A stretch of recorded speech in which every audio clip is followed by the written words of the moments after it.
Namaste fam and welcome back to Namaste Rocks.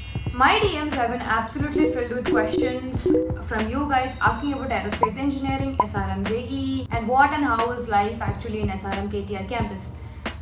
You have sent me this massive list of questions asking what softwares do I need to learn to questions like, is the dress code actually strict? And even asking if I'll be there in 2026 when you join.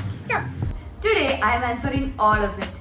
We are going to start with the road truths about studying aerospace engineering, the challenges, the skills you need, the best colleges, and then we are going to dive deep into the reality of studying aerospace or anything in SRM KTR campus. And if you're wondering about the money, the companies, the average packages, then stick around till the end because I'm going to break down the exact numbers and it might surprise you. Let's dive into it. So, let's start with the big picture, the challenges of the course, the skills you actually need. Look, aerospace engineering is not like a walk in a park. It's heavy on math, fluid dynamics, thermodynamics. The thing is, you cannot memorize your way through it. You need to be able to visualize the invisible forces acting on the complex structures. So, what skills and softwares should you actually learn? Do not wait for your professors to come and teach you everything. You need to be mastering design softwares and computational fluid dynamics, that is CFD. I highly recommend getting comfortable with softwares like CATIA or SolidWorks for design, and I personally use ANSYS Fluent for a lot of simulation and analysis. It is like a lifesaver for many core engineering projects. A lot of you also ask me about academic wise and fee wise which are the best universities or colleges available. Obviously, IITs and IISTs are one of the best pinnacle of aerospace engineering in India. In fact, I recently drafted a statement of purpose for internship application in these institutes. But if you're looking into private institutes, then SRM KTR is easily one of the top picks you can choose for aerospace engineering because of its infrastructure. And this is what we're going to talk about in the next part. Alright, how do you get into SRM? Let's talk SRM JEE.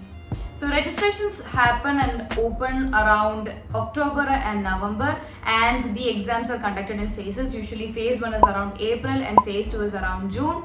And the module covers physics, chemistry, math or bio, English and aptitude, and the level of examination is moderate and it's easier than JEE mains. But speed and accuracy are key here. You can follow standard NCERT textbooks and previous year question papers and that will be enough. And you can also attend the exam from the comforts of your home and in a closed environment while following the guidelines that they publish. So, how do you actually choose aerospace engineering and what rank do you need to get? Once you pass the examination, you will go through an online counseling process and you need to be prioritizing KTR campus because KTR campus has the aerospace hangar. And the rank you have to secure for getting into aerospace is around 48,000 to 50,000 to my best knowledge, and it slightly fluctuates every year, but this is your safe zone to work with. And to avail scholarships, you have to be under 100 rank to get a 100% scholarship.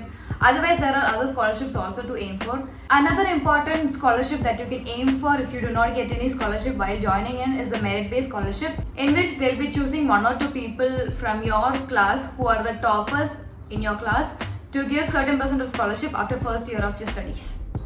Now for the fun stuff. What is actually campus life here like? The schedule. The schedule is pretty hectic. From 8 am to 5 pm is the classes running, and it is not basically straight classes, it can be slot based classes, but combine that with labs, exams, projects, it really gets tiring. Then marks and exams. We have internal assessments and university exams, and you need to maintain a solid internal mark score throughout your assignments and exams so that you're not sweating bullets during your final exam. One tip you can follow is our internal marks is out of 60, and if you maintain marks above 50, you're already passed for that subject.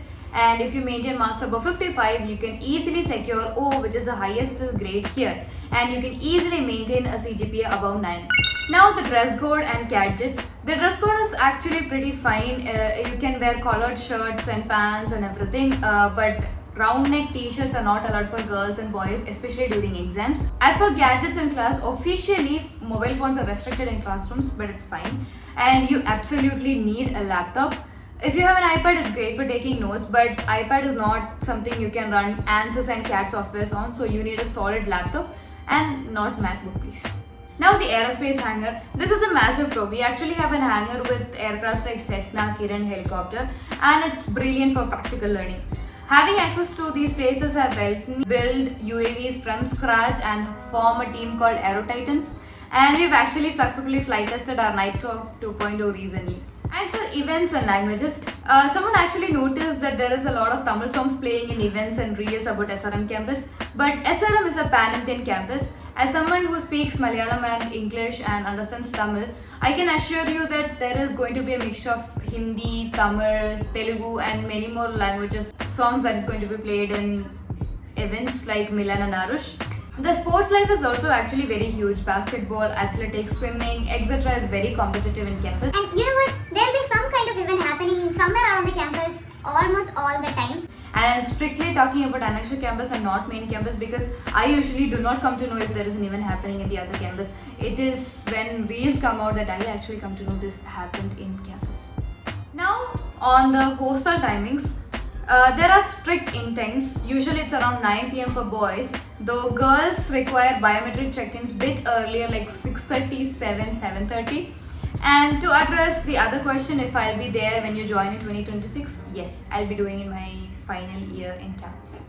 Alright, the moment you've all been waiting for, jobs, placements and money. When does recruitment happen?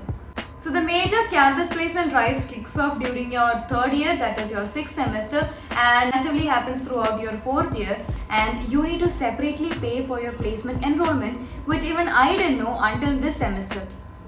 Whatever. What companies come and what are the packages? Now, here is the truth about aerospace engineering anywhere in India, not just in SRM. Pure aerospace engineering core jobs are very limited for freshers. Companies like Tata Advanced System Limited, Capgemini and sometimes Boeing do come for recruitment alongside some other drone startups. We also see a lot of students securing internships in DRDOs and government institutes.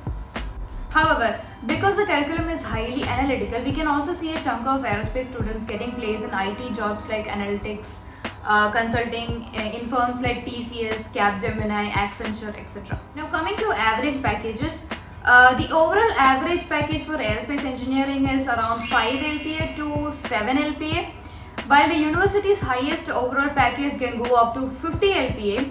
The core aerospace roles generally start between 6 to 12 LPA depending on your skill set.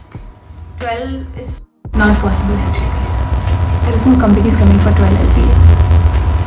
Career opportunities after graduation. Honestly, a lot of aerospace engineering students after graduation choose to go for master's degree abroad or they write GATE exams to enter into IITs because core R&D roles require higher specialization. If you want a core job straight out of your BTech, then your CAD, CFD and project portfolios has to be flawless.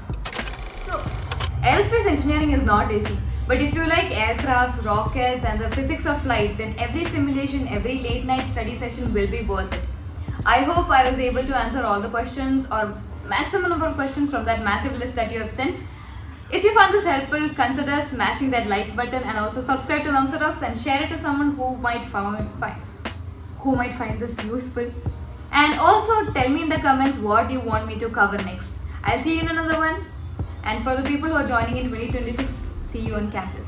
Bye. Yay! I've completed this video. I've been pushing this video for a very long time.